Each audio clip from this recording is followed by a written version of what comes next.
Hello hello જીજુ છે જીજુ છે હું જીજો એ જીવડા બોલ કાળા બોલ. હા જીજુ કેવું છે? તું કે ભાઈ કોણ નવી? છે અત્યારે એક છોકરી તો છે. અત્યારે પેલું ચાલે એકબીજાને છે ને ફૂલ કમિટમેન્ટ આપવાનો ટાઈમ ચાલે છે એમ અને ગિફ્ટ ને બધું આપીએ છે અત્યારે. આડાવડા કમિટમેન્ટો ના આપતો હો મહેશ. ના પેલા કોમન કમિટમેન્ટ જ આપ્યા છે. કયા? તા માટે મેં બધું કરીશ ને વાસણ પણ ધોઈ નાખીશ ને એવું બધું. તું જાતે ઉભો થઈને કોઈ દિવસ પાણી નહીં પીતો તું વાસણ ધોઈશ? પણ કેવું પડે આવું બધું જીજુ.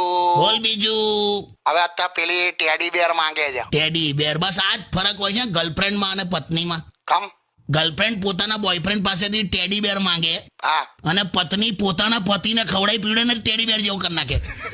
સારું જીજુ સાંભળો ખરા, મારે બહુ એક ઇમ્પોર્ટન્ટ વાત કરવી છે. ના હોય લા, તારે ઇમ્પોર્ટન્ટ શું છે? આ જીજુ મને છે ને ઘરમાં એક કુરિયર આવ્યું, એમાં ઇન્કમ ટેક્સ ની નોટિસ આવી છે. માર્ચ મહિનો આવ્યો ને એટલે ગમે તે મહિનો હોય આને કેમ